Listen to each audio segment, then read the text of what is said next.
Vítajte pri ďalšej časti podcastu Tvoje miesto. Môj dnešný host žije vo veľkej láske k životu. Vladimír Tlčík. Je etikoterapeut, mentor a coach, hlavne pre mužov. Aj tú najťažšiu životnú skúsenosť považuje za dar. Verí v každý svoj krok a že ho privedie presne tam, kam práve má. Venuje sa mužským kruhom, ženám a mužom vo vzťahoch, aj téme otcovia deťom. Zažil pobyt v tme aj v tichu. Z jeho rozprávania je isté, že to, čo robí, robí s láskou a ide mu to naozaj dobre. Prajem príjemné počúvanie. Priatelia, vítajte pri ďalšej časti podcastu. Vladimír, ahoj. Ahoj Janka, pozdravujem vás, dobrý večer. Ďakujeme. Priatelia, ja začnem hneď menom, pretože Vladimír má nádherné meno. Môj otec sa volal Vladimír a je mi to teda veľmi blízke. A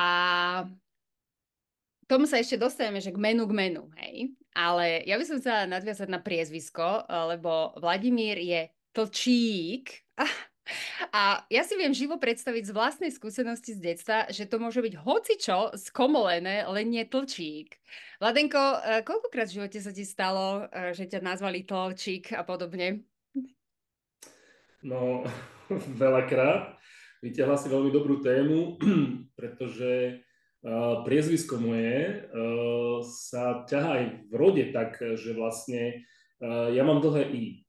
Samozrejme, veľakrát som v detstve počul Tlčík na mäso a tak ďalej, proste také tie posmešky jedno s druhým, z čoho som už vyrástol. Ale keď som si všimol vlastne, tak môj otec bol všetko krátke, Tlčík. A môj ujo, kde si z druhého kolena, tak v rode to bolo, že s dlhým L. Takže vlastne mám dlhé L, dlhé I, alebo všetko krátke. Niečo sa udialo na matrike. Keď som spätne hľadal, tak veľmi pravdepodobné je, že sme pôvodne boli s dlhým L. OK. To je príbeh priezviska. Dobre, lebo ja tiež akože, hovorím, dovolila som si toto otvoriť, lebo som bola zaslobodná Rúrová a akože viem si predstaviť teda tie posmešky a podobne, ale tiež som z toho vyrástla, ale ja som sa našťastie vydala, som Štefánikova, takže ja som totálne vyhrala v lotérii. Hovorím, všetko to utrpenie v tom detstve som si proste len akože teraz si dávam taký bonus tohto, že yes, mám ulice, mám letiska, mám proste štadióny, neviem čo tak. A vlastne som sa len vydala, vydala som sa, však som super a môj muž je super. Dobre, tak toto bolo také akože neplánované úplne, lebo som to nemala v pláne otvoriť, ale tak ma to napadlo, ja mám rada také uvoľnené úvody. Ale Vladimír, ty si pracoval ešte 7 rokov dozadu v vlastnom biznise, čo máš aj teraz, ale ten biznis bol diametrálne odlišný od toho, čo robíš teraz. A pracoval si v ubytovacích službách pre priemysel a stavebníctvo. A čo ťa na tom bavilo? No, aby sme boli troška úprimní, už je to viacej, len ja neaktualizujem na svojich stránkach, že už je to rok, dva viac. OK. Ja som podnikal 25 rokov. V podstate podnikal som s ex-svokrom a ex-švagrom. A najprv sme mali 12 rokov veľkoobchod Elektro a potom som cca tých 13 rokov sme mali ubytovacie služby, čo sme boli vlastne, sme pracovali hlavne s veľkými závodmi, ako je Volkswagen, Peugeot, Samsung a stavebné firmy, študenti a ponúkali sme ubytovanie pre nich. Hlavne pre personálne agentúry a tak ďalej. A tá otázka, čo sa pýta, že čo ma na tom bavilo? Všetko. Ja som proste, či som robil veľkoobchod Elektro, tak to bolo úžasné, bol to obchod, ja som rád obchodoval. Takisto, keď som potom už postupne som začal preberať aj vedenie firmy, lebo najprv to viedol svokor, potom postupne mi odovzdával tie veci. A mali sme 70 zamestnancov, čiže tie ubytovacie služby, to tiež bolo veľmi, veľmi zaujímavé a dá sa povedať, že myslím si, že sme boli jednička na trhu, čo sa týka tejto oblasti. Čiže môžeme povedať, že si naozaj... Nie rekreačné bývanie, ale také pre tie firmy. Čiže môžeme povedať, že si bol úspešný podnikateľ a máš to aj na svojej stránke a myslím si, že toto asi nemusíš updateovať. ale teda sám seba si nazýval úspešný podnikateľ, že keby som sa ťa tie roky dozadu spýtala. Ale tiež to máš uvedené, že by o tebe ľudia nevedeli ako o človeku. A prečo by o tebe nevedeli ako o človeku? No, pretože som fungoval nejako. To nejako pre mňa bolo... Veril som tomu, že všetko, čo robím, robím pre rodinu. Lebo sme boli aj rodinná firma. Podobno pracovala aj mama, otec, sestra. Čiže my sme naozaj rodinná firma boli. Ale veľmi som tam fungoval tak, že veľmi som bol súťaživý, veľmi som chcel dobré výsledky, čiže taký ctižiadostivý, aj také presvedčenie vnútorné som mal, musím byť lepší ako druhý, čiže preto tá súťaž vždycky, všetci boli pre mňa konkurencia, dokonca v partnerskom zväzku, keď som mal, tak všetci muži boli pre mňa sokovia. Mm-hmm. To bol permanentný boj a súťaž, to bolo vo mne. Uh-huh. S tým som sa narodil, s tým som kráčal životom, s tým som bojoval, bol som tvrdý bojovník, ale všetko som maskoval. To práve ja, ktoré tam bolo v tom období, vlastne veľmi pramenilo z rôznych strachov, ktoré som mal zo života. Uh-huh. Nechcel som byť videný, lebo hovorím, to bola taká kombinácia krásnych presvedčení, ktoré som si v sebe objavil, že vlastne musím byť lepší ako druhý, ale popri tom nevytrčaj z davu, lebo ti utnú hlavu. Uh-huh. A s takými dvomi presvedčeniami, čo sa bijú, že byť lepší a popri tom nevytrčaj, tak som často býval v takom chaose, že som treba mal veľký strach ísť takto rozprávať, ak dneska rozprávam s tebou pred kameru, alebo som mal strach ísť niekde, kde som rozprával pred 20 ľuďmi, 50 ľuďmi, obrovský strach. A pritom mal som o čom rozprávať, ale strach tam bol. Uh-huh. My sme sa prvýkrát videli vlastne na konferencii v novembri minulého roka, čo je zhruba pol rok dozadu, 7 mesiacov. A vtedy si sám tuším hovoril, že to bolo také tvoje prvé, pokiaľ si dobre pamätám, na takejto konferencii, na takejto jednej. Išlo ti to veľmi dobre, musím povedať. A bolo tam, ja neviem, 50-60 ľudí a všetci sme sedeli v kruhu, lebo vlastne Vládko sa teraz venuje už nie tým ubytovacím firmám, ale venuje sa práve pomoci mentoringu a coachingu ľuďom, ktorí si tiež prešli nejakou cestou. A ty si počas tejto celej tvojej kariéry, tej minulej kariéry, tak si skončil ale tak, že sám si to pomenoval, že si skončil nad priepasťou. A čo bola tá priepasť pre teba? Že ak teda zdieľaj toľko, koľko uznáš za vhodné, ale teda tá priepasť, čo to bolo?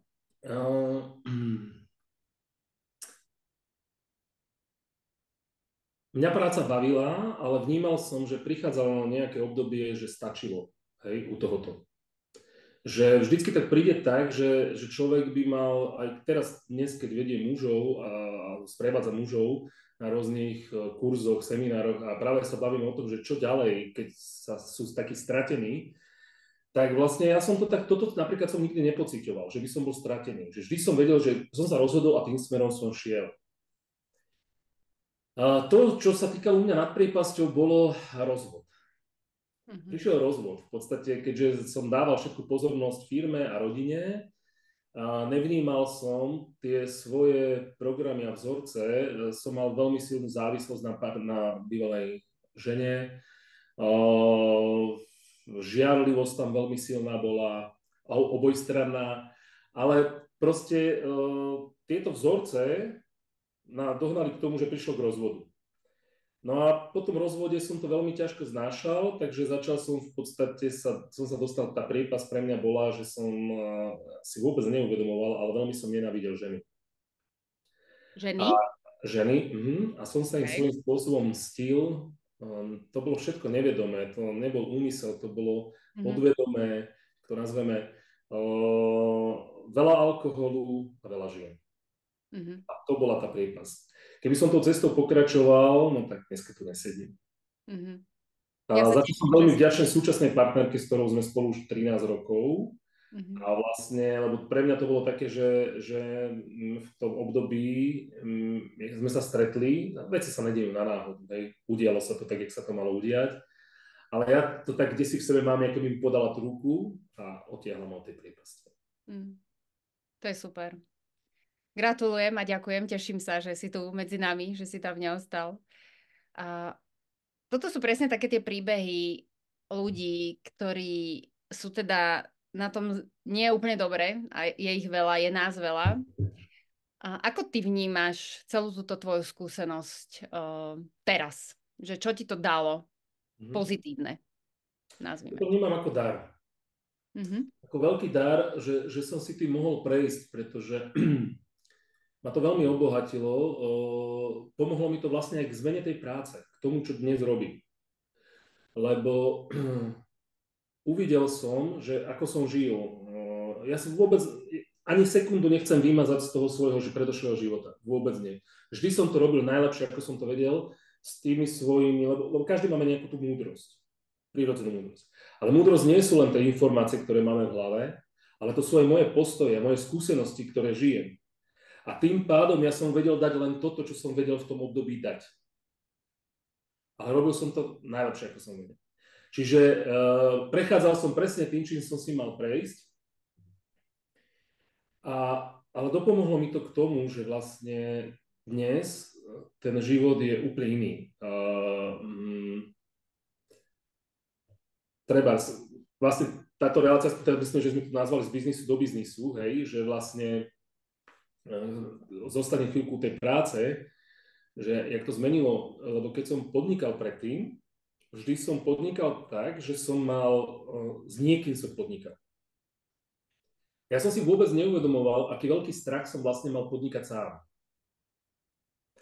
Dôvod bol ten, že ja som bol schopný odmakať aj 70% v tej firme za nás 3 spoločníkov. A problém bol ten, že som potreboval niekoho mať za sebou a to bol taký, jak ten alibizmus. Keby sa niečo stalo, nebol som v tom sám. Nezlyhal som sa. Ten vzorec, ten obrovský strach zo zlyhania, som potreboval len niekoho mať za sebou. Takže presne som vedel, že prvá vec, ktorú keď budem kráčať životom, potrebujem kráčať sám. Myslíš, ale v tom biznisovom? Áno, teraz hovorím o tej biznisovej, že som prešiel vlastne do inej, lebo ja by som túto cestu už nenazýval biznisom, ale keďže podnikám, stále je to niečo, čo robím, lebo tam sa mi absolútne zmenili hodnoty, že nikto pre mňa nie je konkurencia, všetci, s každým môžem spolupracovať a hľadať práve prijať tým ľuďom. Čím viac prajem tým druhým, tak vidím sám, koľko potom dostávam tej hojnosti, čo tu je. Je to tak. A čím teda podnikáš teraz, aby sme to ľuďom priblížili? Lebo ja som na začiatku hovorila v úvode o etikoterapii, spomenula som numerológiu, spomenula som vedomé dýchanie. Máš rôzne programy, aj partnerské, aj pre deti. Tak nám povedz. Najprv tak možno všeobecne, že teda začneme tým, že ako si sa dostal teda k tomuto z tej priepasti, že čo ťa k tomuto viedlo, ak sa to dá povedať. A ja potom budem dávať ďalšie otázky, aby sme to priblížili bližšie, lebo mňa to tiež zaujíma, napríklad, čo je tá etikoterapia. Mám zhruba predstavu, ale nie úplne viem, takže na začiatku. Dostaneme sa k tomu určite, áno, poviem, len tá cesta bola veľmi zaujímavá, lebo naozaj, že tam bolo to rozhodnutie, že som prišiel taký ten správny stav, keď ste boli traja spoločníci, že som navrhol spoločníkom, že budem viesť firmu ja. Nechcel som, aby sme ju rozhodovali o tých veciach traja, pretože narúšali sa veci a ten starší pán vlastne už odchádzal do dôchodku, tak som chcel proste, že jeden nech vedie firmu a samozrejme všetko funguje, spoločníci a tak ďalej, práca jedno s druhým, ale jeden potrebuje viesť. A to aj dnes vidím, že keď robím s mužmi teraz nejaký seminár a pracujeme s archetypmi muža, ako veľmi dôležité je vedieť uchopiť toho kráľa. Archetyp kráľa. Veľa mužov sa ho bojí. Bojí sa prevziať tú zodpovednosť za ten svoj život, za to, aby som... A ja v tomto momente som ponúkal za tú firmu. Bolo to odmietnuté, lebo tam boli strach z nedôvery a tak ďalej. Ja som to rešpektoval, absolútne v poriadku. Tak sme sa rozhodli predať firmu, čo bolo pre mňa veľmi dobrá skúsenosť a vlastne mi aj pomohla k tomu, že som mohol nejaký čas študovať. A v tom období som začal pracovať na tom sebarozvoji, lebo nemal som jasne, čo bude teraz ďalej. Vôbec som nevedel, do čoho pôjdem. A v vtedy som išiel do tmy, to si dodnes pamätám, 8 dní som bol v tme a následne na to som prechádzal takým mužským výcvikom, kde sme boli zase na Vision Queste a to bolo také, že 4 dní sme boli každý sám v lese pod holým nebom a iba na vode. A tam sa otváralo to vedomie tak intenzívne, lebo nemáš kam utiecť, a či v tej tme, alebo tu nemáš kam utiecť, nemáš mobil v ruke, nemáš knihu, nemáš s kým zapnúť si rádio, televíziu, si sám so sebou. A zrazu sa vyplavovali tie veci, tie strachy vychádzali von a ty si jednoducho bol s nimi. Ty a tvoje strachy. A mohol si s nimi pracovať, vyšli von, pozorovať ich, čo je za tým, ako. No a jedna z veľmi silných vecí, momentov tam pre mňa bola to, že som zrazu uvidel, čo chcem robiť. To bolo, že terapeuta. Mentora, lektora, ako to nazveme, kouča. Ešte si pamätám, jak sme boli v Zaježovej a som to musel pred tými chlapmi, nás tam bolo asi 30 chlapov a kričať do celej tej kotliny, že kto budem, že na tej ceste, čo som objavil. To bolo krásne, veľmi silný moment. A potom postupne to začalo. No. Začal som sa tomu venovať, študovať, chodiť na tie kurzy, školy, semináre. A až prišiel nejaký moment teda, keď som začal. A to boli tiež ešte zaujímavé momenty, že vlastne, jak som ešte sem tam spochybňoval seba, že zrazu sa nazvať koučom, lektorom, že predstaviť sa, že ja som kto, čo robíš. Ja som ten a ten, keď som ešte si tak neveril. Takže to tiež boli také procesy prechádzania toho nie. A dnes vedome hovorím, kto som, čo robím, prečo to robím. A je to tiež taký proces, že vlastne to postupne sa nabalovalo. Najprv bol teda coach, začal som robiť aj vedomé dýchanie, reversing, čo je tiež veľmi silná vec. Coaching, myslím, väčšina ľudí pozná, či robím životný alebo firemný, keďže som aj podnikal. Mentoring je práve, ja mám veľmi rád pracovať s tým, že rozprávať cez príbehy. Mm-hmm. Lebo cez tie príbehy vidím, že je to niekedy najviac pochopiteľné. A do toho vstúpila etikoterapia, ktorá ma neskutočne oslovila. Etikoterapia to je v podstate je to taká metóda, ktorá pracuje sám, kde pracujem sám so sebou. Hľadám odpovede vždy sám v sebe. Príčinu hľadám vždy v sebe. Čokoľvek, čo sa mi v živote deje, tak viem, že všade sú len zrkadlá, ktoré mi zrkadlia to, čo ja mám neupratané. Ak mi vadí na niekom, že závidí, tak potrebujem hľadať tú závisť v sebe. Kde závidím ja? Je to aj práca s telom v tomto? Je tam aj práca s telom, vnímanie toho tela? Samozrejme. Ono je to spojené tak, že vlastne čokoľvek sa prejavuje, keď niečo zanedbám na tej psychickej úrovni, tak sa to začne prejavovať na fyzickej úrovni. A na fyzickej úrovni vždy to je nejaká choroba, nejaké zranenie, úraz a tak ďalej. A keď v rámci psychosomatiky začneme hľadať, tak vlastne len niečo som prehliadal. To je kontrolka na aute. Keď budeš prehliadať benzín, tak ti dojde. V lepšom prípade, keď olej v motori, tak sa ti môže motor zadrieť a môže sa zabiť. Čiže je to presne také, že treba byť bdelý, vnímavý, pozorovať tie veci, čo sa nám v živote deje. No a to je zase spojené potom s tým, jak sa potrebujeme vedieť uvoľniť vnútorne, aby sme dokázali tieto veci prijímať. No, ja budem teraz taký, ak môžem, ja budem teraz diablov advokát, lebo ľudia, ktorí nás počúvajú a sú v takom jednom kole, ako som aj ja onoho času bola a aj ty si onoho času bol, môžu mať také myšlienky, že no tak to sa ti povie, akože čo ja tu mám kedy čas vnímať seba a ja nemám čas pýtať sa seba, ja nemám čas. Čo by si takýmto ľuďom povedal? Ide o to, čo by chceli. Pretože je úplne v poriadku, keď chcú kráčať touto cestou, je to ich rozhodnutie. Mm-hmm. Nemá význam niekoho presvedčovať, že toto je správna cesta, túto si vyber. Mm-hmm. Potrebuješ to najprv počuť. Počuť v sebe, že túžiš po zmene. Mm-hmm. Že sa dusíš v tom, ako to máš dnes. Že až keby si sa chcel z niečoho vyzliecť. Vyzlieť sa, lebo už je ti tá koža malá. Mm-hmm. Čiže nepresviečať, keď to príde, tak vtedy môžeš... Príklad. Ísť ako príklad. Stalo sa ti počas tvojej praxe, že ľudia sa k tebe vrátili, že najprv mali taký ten odpor, nazvime to, alebo ešte sa nie úplne dusili v tej svojej koži a potom prišli, že Vladimír, že som pripravený, že pred rokom som nebol, ale som tu. Stalo sa ti to? Jasné. Je to individuálne. Mhm. Aby som dokončil, že robím to, čo robím, a vlastne, ak Áno, som to no. nabaloval, a k tomuto ti odpoviem hneď potom, vlastne, čiže ten coaching, mentoring, to dýchanie, a začali sa do toho nabalovať, ma oslovili mužské kruhy, veľmi, takže vediem mužské kruhy, čo je úžasná vec pre mužov, aby nacítili takú tú mužskú energiu a že nie sú v tom sami, v tých svojich sračkách. Pardon za výraz, neviem, či sa to... Ja nadávam tu v pohode, Dobre, akože pohode. Takže, nie takže úplne že, kruté nadávky, to si nechávam inde, ale... áno. Takže ide o to, že vlastne, aby to nacítili. Potom som začal robiť kurzy pre mužov, ktoré idú do takého 6-dňového seminára, cesta seba poznania muža, kto som, čo hľadám, kam kráčam. A tam vlastne ideme už do toho, že nie len na mentálnej úrovni, ale hlavne na tej emočnej úrovni, energetickej. Pracujeme s telom, na fyzickej úrovni. A tam tí muži zažívajú všetky 4 archetypy. Zažívajú vzťahy so sebou, s partnerkou, s rodinou, spoločnosť, materiálne a duchovné.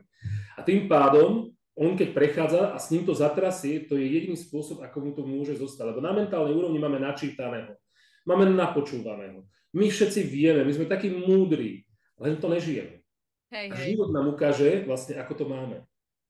A to najlepšie, ako to rozoznať, je postaviť sa k zrkadlu, pozerať si do očí a keď vidíš smutné oči, to môj učiteľ hovorí, keď vidíš smutné oči, tak vlastne niečo nie je v poriadku.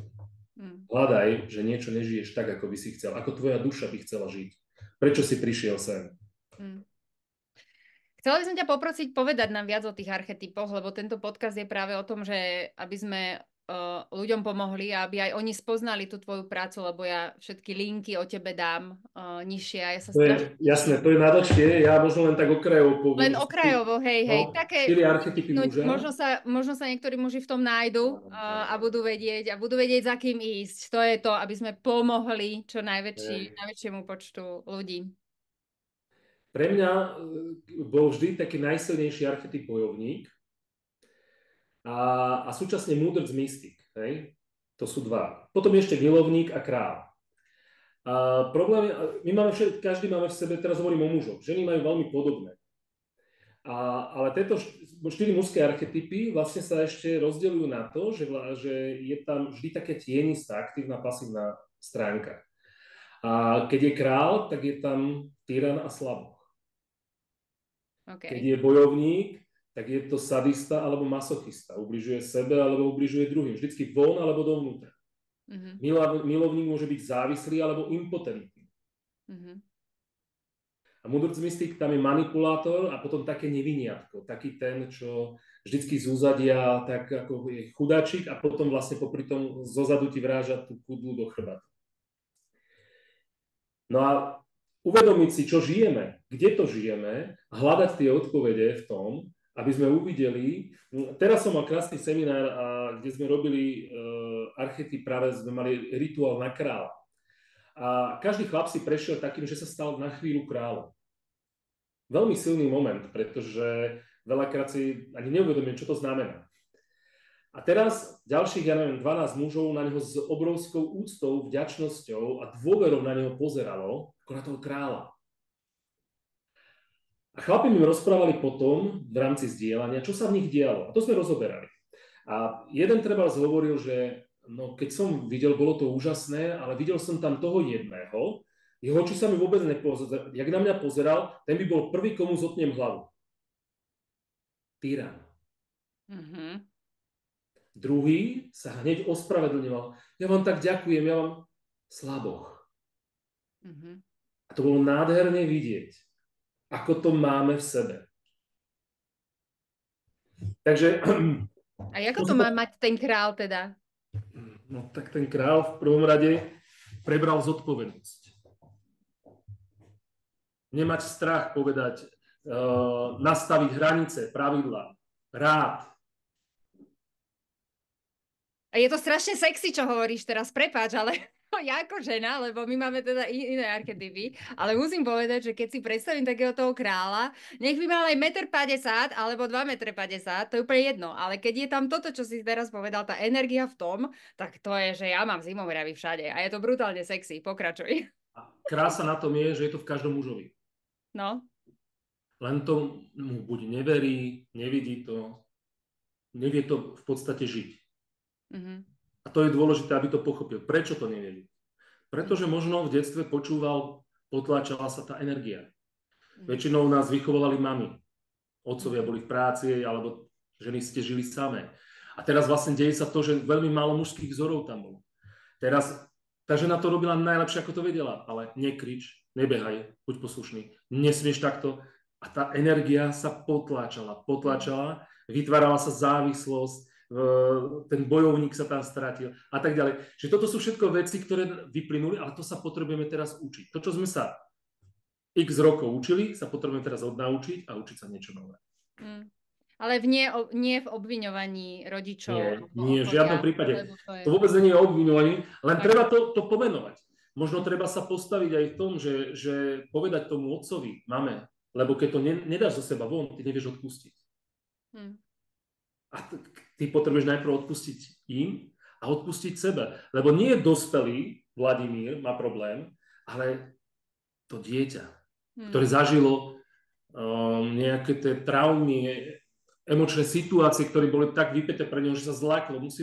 Maminka sa kričí, tak ja musím byť vždycky usmiatá. Keď som usmiatá, je to dobre. Tak nahodíš masku. Celý život kráčaš s týmto, aby si prežila pri nej.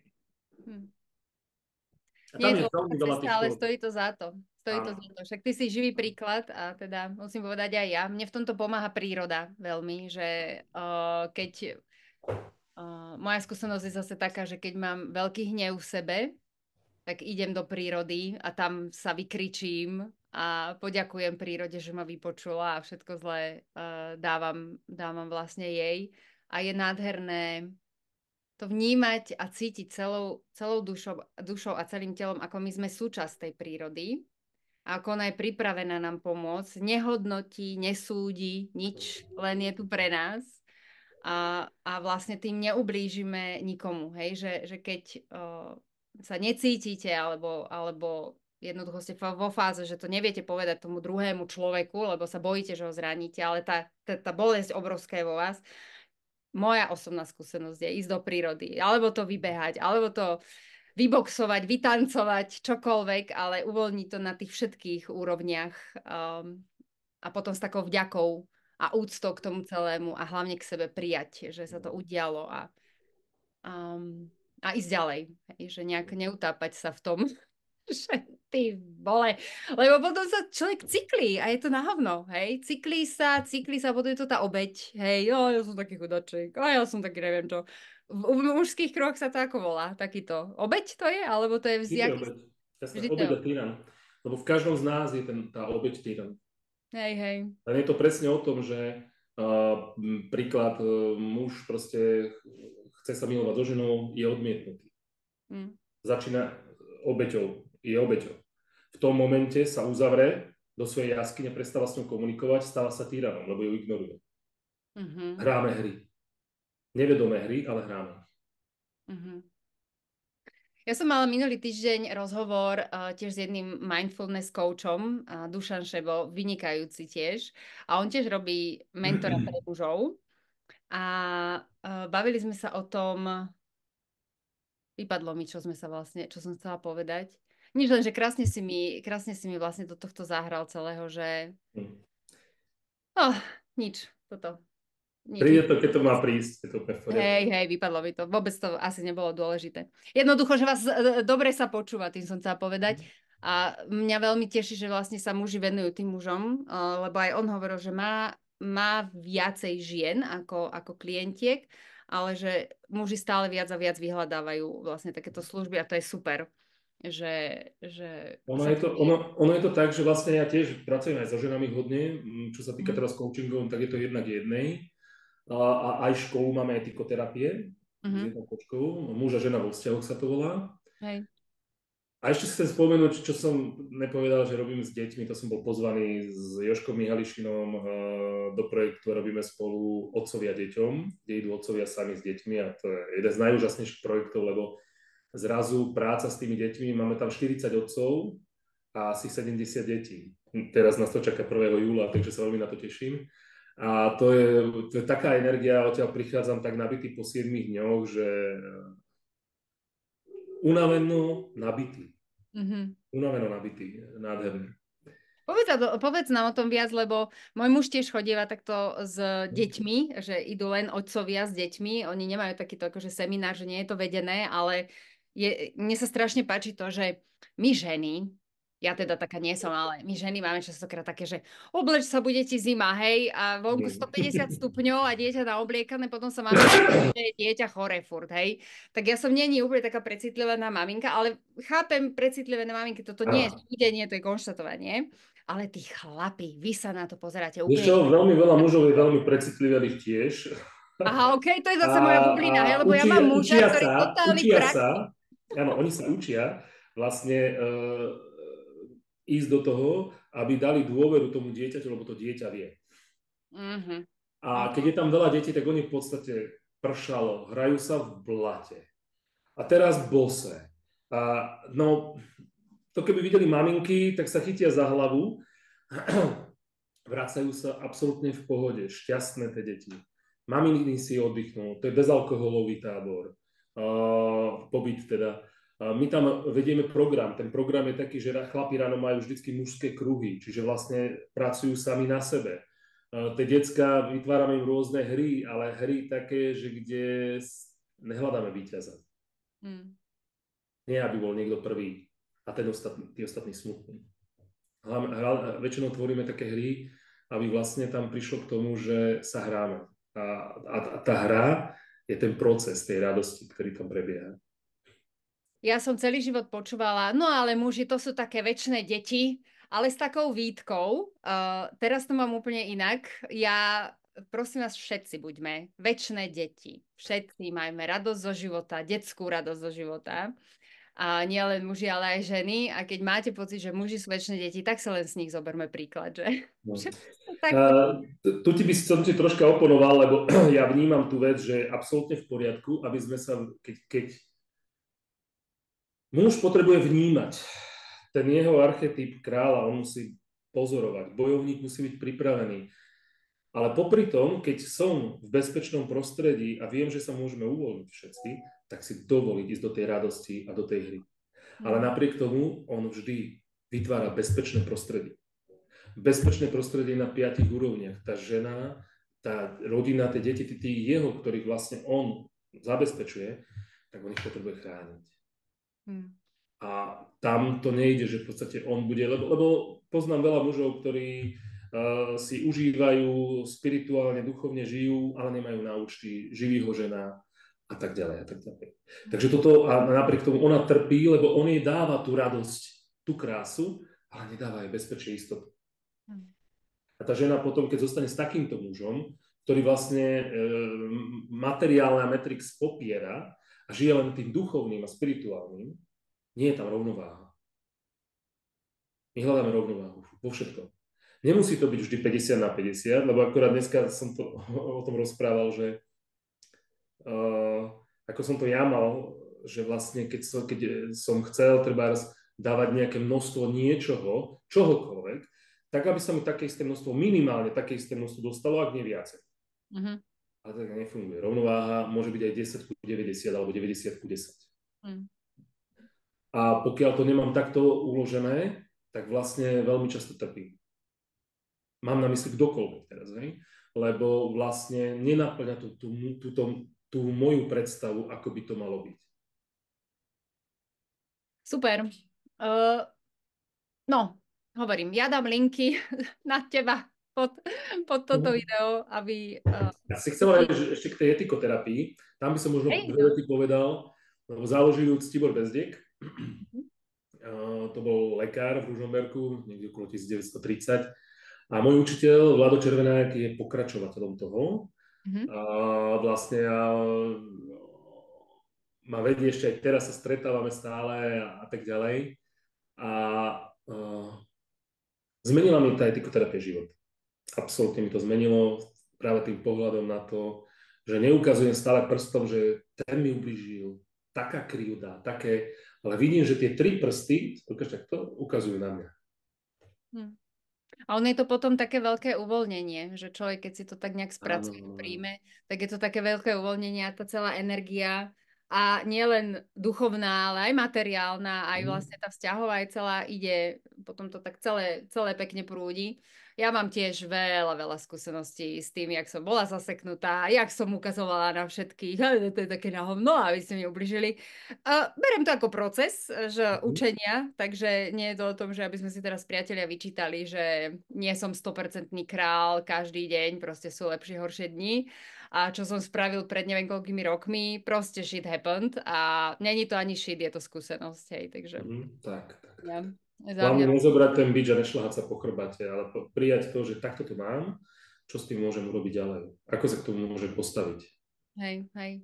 Ja už viem, čo som chcela s tým Dušanom povedať, že vlastne my sme tam hovorili o takej technike jednej, že keď vlastne človek na sebe pracuje alebo sa mu dejú takéto nejaké situácie, tak ja som prirovnala, že také odľahčenie toho celého je ako keby, že predstaviť si samého seba, že som v kine ako divák a vlastne ten život, ktorý sa nám deje alebo sa dial, je na tom plátne. Mhm. Ja sa na to pozerám z takého nadhľadu, s takou ľahkosťou, ako keby sa ma to, že áno, vidím, že sa to deje, ale akože nedotýka sa ma to úplne strašne moc.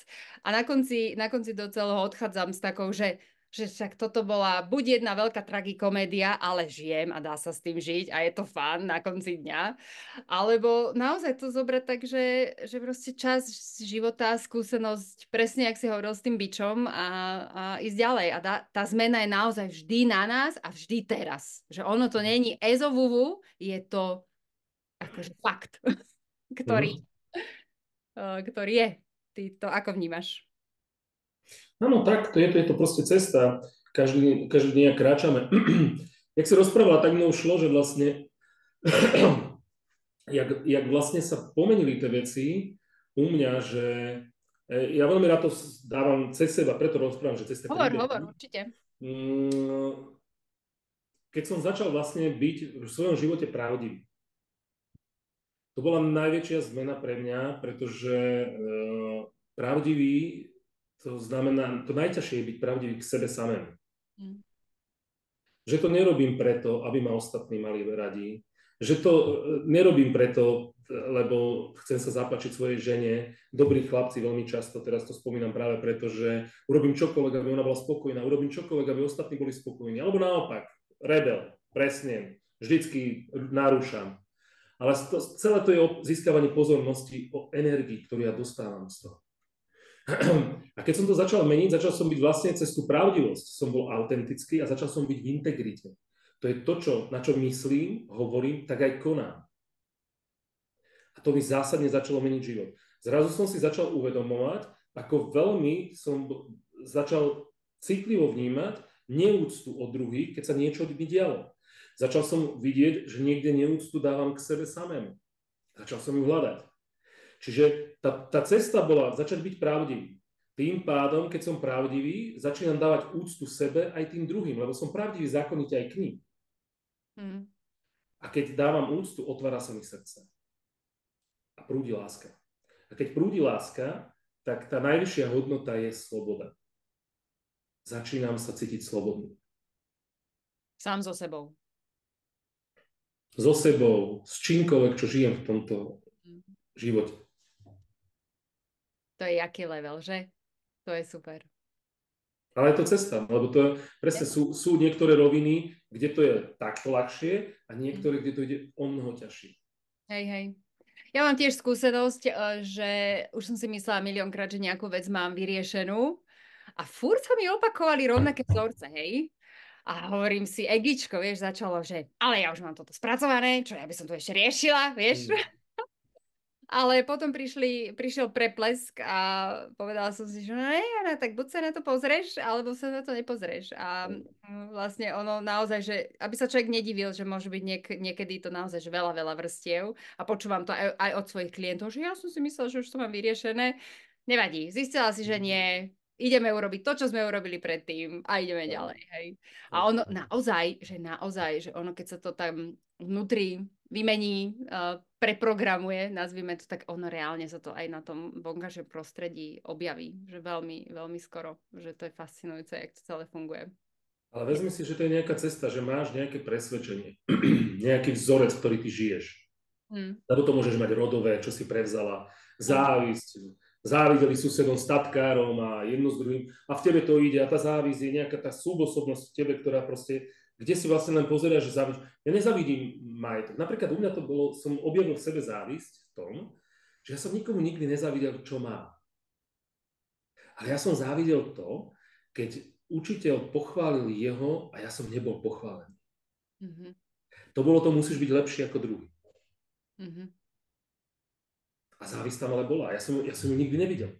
Mm-hmm. Keď som ju potom uvidel a som začal o tom rozprávať a dokonca som prišiel, že teraz som ti závidel, keď sa toto dialo, tak to ma začalo uzdravovať, oslobodzovať od toho vzorca. Mm-hmm. A to je presne to, že vlastne aj v etikoterapii máme rôzne techniky, ktoré používame, nejaké kroky a vlastne, že je najprv uvoľnenie, najprv sa potrebuješ uvoľniť. A presne si to pomenoval. Tanec, spev, modlitba, meditácia, les, čokoľvek, čo teba uvoľní. Ale si sama v spojení so sebou. A potom môžeš pracovať na to, že vieš prijať nejakú situáciu, vieš odpustiť, vieš ukončiť nejaký ten vzorec, ktorý v sebe máš a dať si nový zámer, aby si vedela. Lebo ty, keď 30 rokov, 40 rokov funguješ s nejakým, ja nazviem na mozgu, že máš nejakú rihu, výritu, ako sa správaš, keď niekto nejak, tak ty takto reaguješ, tak teraz si povieš, prečítaš knihu, ideš na jedno sedenie k tebe a zrazu, ja už to viem, ja už to ovládam, už to budem robiť inak. No, život ti ukáže, že nebudeš to robiť inak. Hej. Chce to, ale už keď si dáš ten zámer, už keby si vytvorila novú cestu, novú možnosť, hypotézu a tým pádom vlastne sa začne diať to, že keď spadneš znova, ale už uvidíš prvýkrát tú cestu. Ďalšíkrát už si spomenieš tesne to. Zrazu sa ten čas skracuje toho hnevu, agresivity, závisti, čohokoľvek. A postupne sa dostaneš do toho, že zrazu už by si išiel, len sa zasekneš, ne. A nakoniec už konáš rovno inak. Ale nie je to, ľudia by to chceli, že ja prosím ťa, povedz mi čo, ako mám robiť a ja už to tak budem robiť a už to netrpezlivosť. Obrovská nedôvera v seba, v život, netrpezlivosť. Nie to chce teraz, zajtra. A to je to, čo sa potrebujeme učiť. Je to tak. Ja to volám tak, že zázračný prútik neexistuje, ale existuje množstvo prútikov, ktoré si vyberáme my a staviame si pevnú zem pod nohami. Takže je to tá cesta. Aký dôležitý je plač pre teba?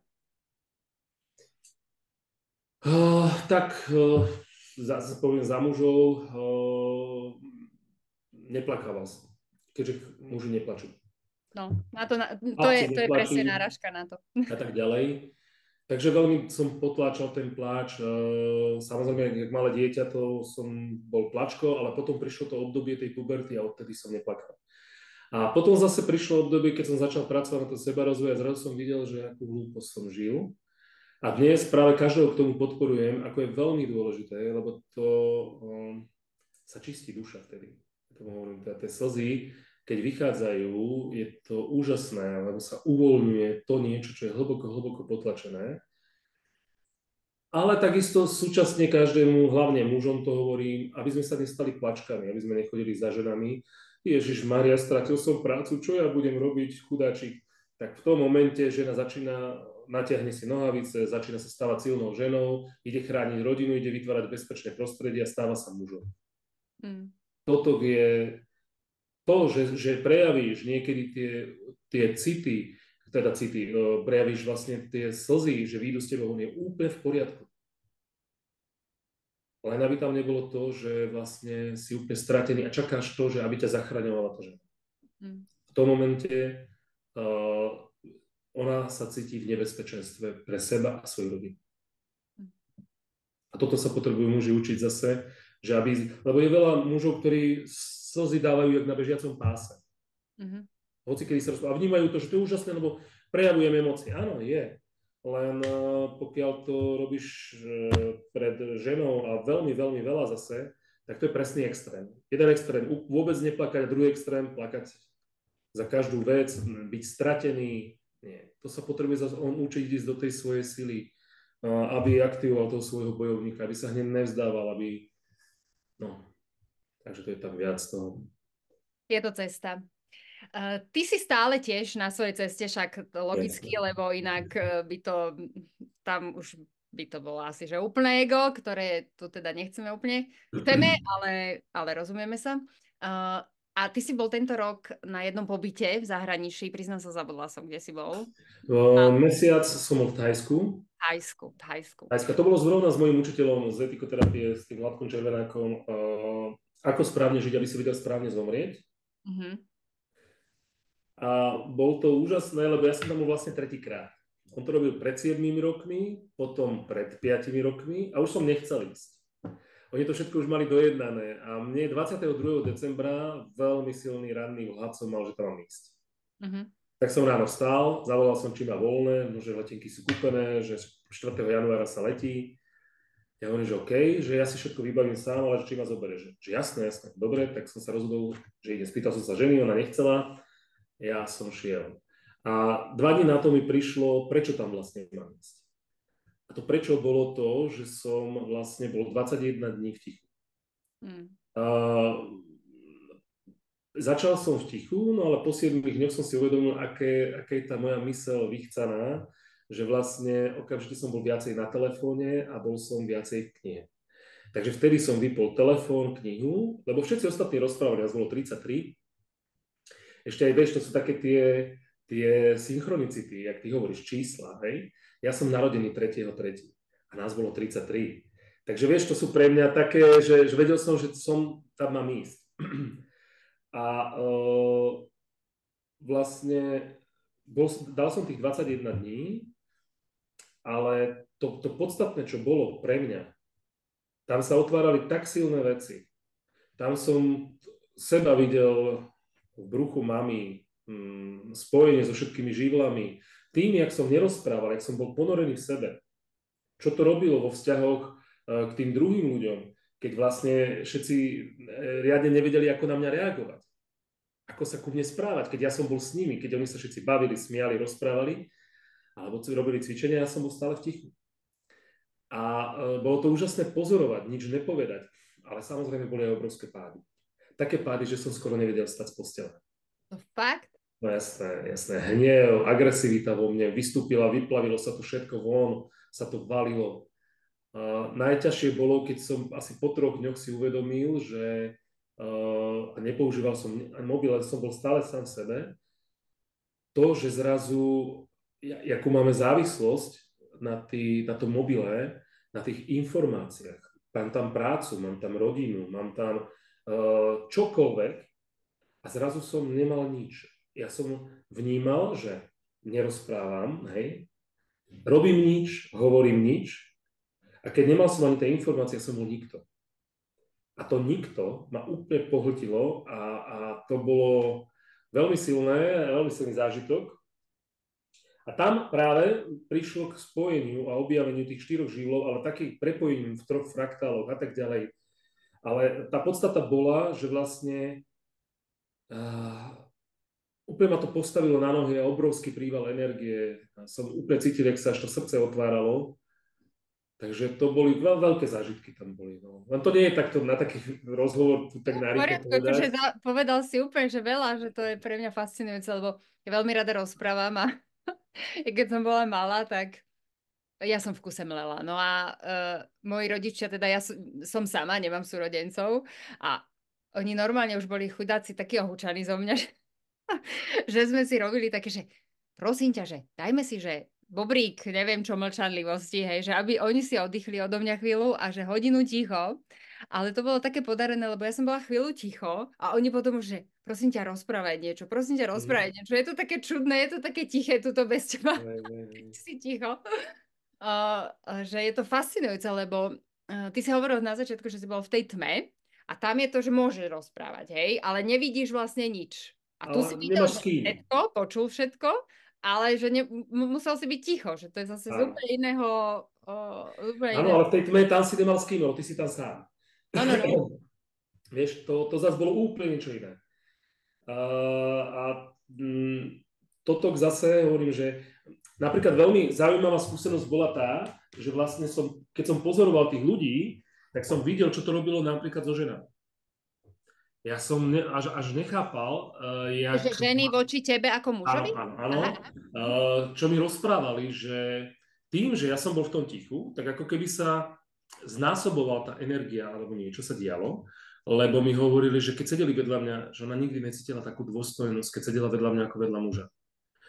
Zrazu som na niektorú sa usmial a ona, že ona cítila takú dôveru, že prvýkrát zdieľala. Také malé zázraky sa tam diali pre mňa a na základe toho, že som bol celú dobu ticho. A ja som si to tak vyskladal vlastne, že to je, keď slepec prichádza o zrak, tak sa mu niektoré zmysly zintenzívnia. A tu ako keby tá energia zo mňa, že vlastne som stíchol, tak úplne bolo cítiť takú tú energiu. A to bolo veľmi zaujímavé pozorovať, že čo to robilo s tými druhými. No. Pre mňa to evokuje to, že aby sme si to spojili opäť s tým, že my keď pracujeme na sebe, tak to nie je len o nás, ale jak naozaj, že pozitívne, aj negatívne, lebo však toto, že respektíve keď sme niekde v nejakej obeti, neviem čo, tak ako vplyvajú na to prostredie, ale že keď pracujeme na sebe a posúvame sa dopredu, tak my vplývame chtiac či nechtiac aj na to okolie, hej? Čiže aj na to svoju rodinu, na tie svoje deti, na partnera, v práci, hej? To akože celý prístup k tej práci. Takže ono je to prepojené jedno s druhým v tej harmónii, hej? Ale nie 50/50, takže super. Keď sme už pri tej práci, že jak to vplývalo, alebo teda vplýva všetko na tú prácu, ty si teda mal ten biznis, alebo teda podnikanie, nejaký druh, teraz máš druhé podnikanie, iný druh, teda mentor, etikoterapeut, coach, robíš tie kruhy. Dá sa podľa teba robiť podnikanie v dnešnej dobe tak, aby si nestratil seba a zároveň, aby ťa to uživilo a žil ten dôstojný život? Jedna z najdôležitejších zmien pre mňa napríklad bola, že som prestal hľadiť na druhých ako na konkurenciu. Vnímam to tak, že áno, dá sa to. Dá sa to, je to presne o tom, že viem presne, keď som podnikal, jak bolo treba, aj pozornosti sa dávali, hej, lebo ten človek chcel niečo nakúpiť, no tak dáš mi to, Vlado, lebo tam mi to dajú lacnejšie, dobre, jasné.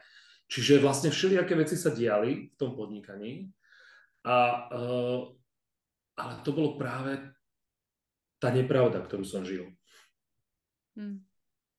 A teraz čím viac sa ponáram vlastne do seba, dôverujem tomu životu a dôverujem sebe samému, že vlastne to je aj také to, že keď vysvetľujem napríklad mužom, že sú v chaose, neviem kam kráčam ako muž, ako mám mať víziu, čo je to kam idem.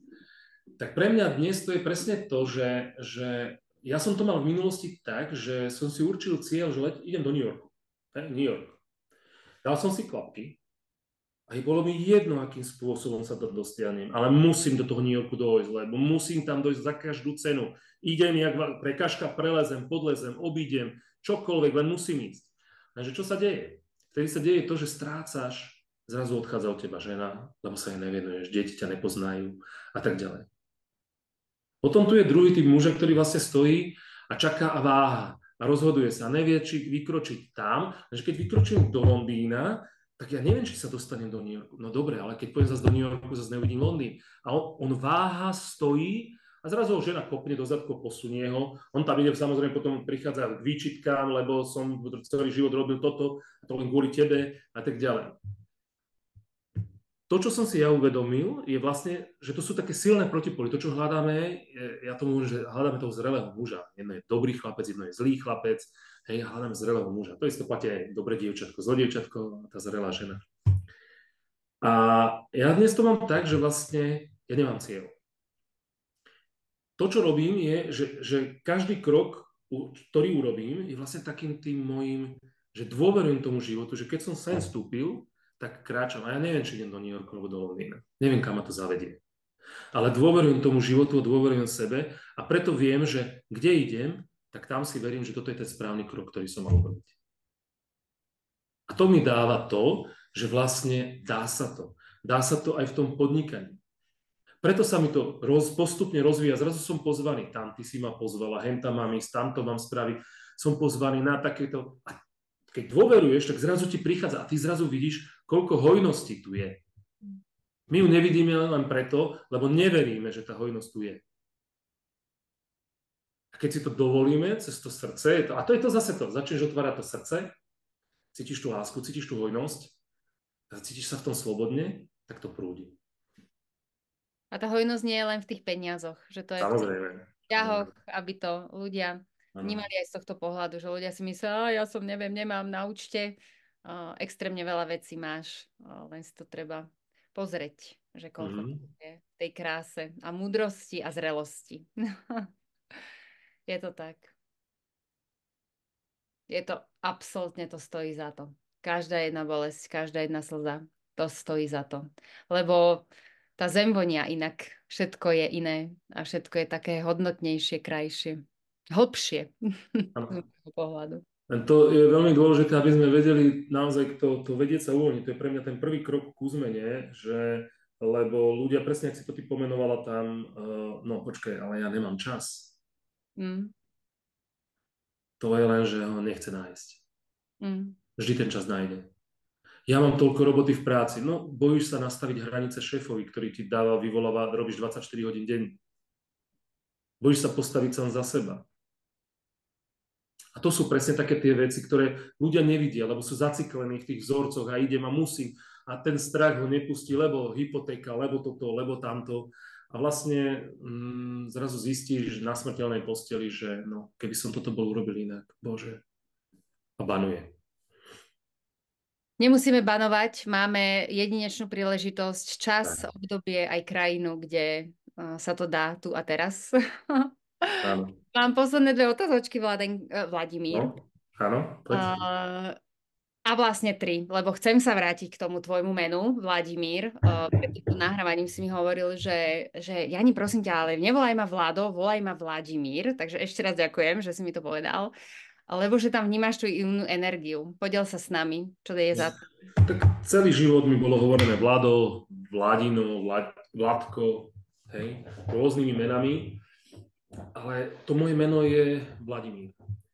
A Vladimír, to je tak silná energia, keď to meno, ja sa tak predstavím, ja nehovorím druhým, aby mi, prosím ťa, volajte ma takto, nie. Tu som ti to tebe povedal z toho dôvodu, že je relácia, že chcel som do nadpisu, aby to hlavne bolo, ale ak mi ty povieš, to je na tebe. Hej? Ale ja sa predstavujem ako Vladimír, lebo to je toho vládca, toho vnútorného sveta. A to je pre mňa moje meno. Fantázia. Takže posledné dve otázky. Čo pre teba znamená slovo áno? Slovo áno?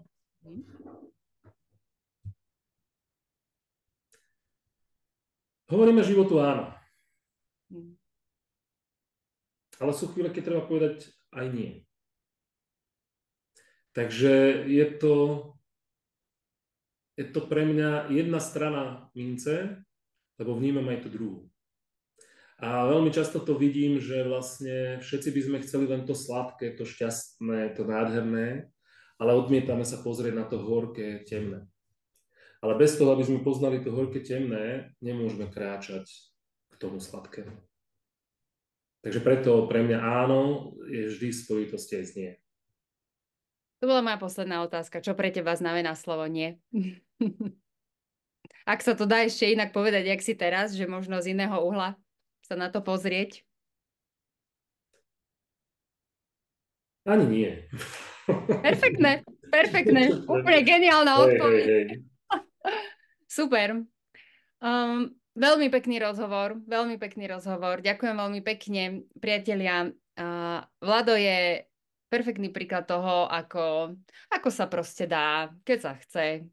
Našiel si to, mal tú cestu, nebolo to za 6 týždňov zázračným prútikom, ale prešiel si to svoje a teraz pomáha ostatným. Takže hovorím, tretíkrát dám všetky informácie o ňom dole. Mňa veľmi teší, že si sa vydal na túto cestu, lebo vidím, že tebe to robí radosť a potom to robí radosť všetkým ostatným a teším sa, že to môžeme takto zdieľať, túto vzájomnú múdrosť a veľmi ma teší, že naozaj sa venujete aj tým mužom, aj tým deťom, ale aj tým partnerstvám, lebo myslieť si o tom, že ja král první a ja kráľovna prvá a nikto ostatný je A cesta do pekla. Takže, a Mhm. do smútku a osavelosti. Takže treba to takto prepájať a veľmi, veľmi sa teším. Vladenko, ďakujem ti ešte raz veľmi pekne. Vladimír, ďakujem ti ešte raz veľmi pekne. Všetko dobre ti prajem. Prajem všetko dobre aj tvojim klientom. Verím, že sa vidíme nejak osobne. Ja som presvedčená, že sa naše cesty spoja. Uvidíme kedy v ten pravý čas. Takže ešte raz ďakujem. A Ďakujem aj ja za pozvanie a prajem všetkým teda naozaj, aby našli tú cestu k sebe samému. A je to nejaká cesta a niekedy možno je veselšia, niekedy smutnejšia, ale je vaša. a to nám nikto nezoberie. To vám nikto nezoberie. No. Ešte raz ďakujem. Krásny Majte deň. sa krásne. Čaute. Ahojte.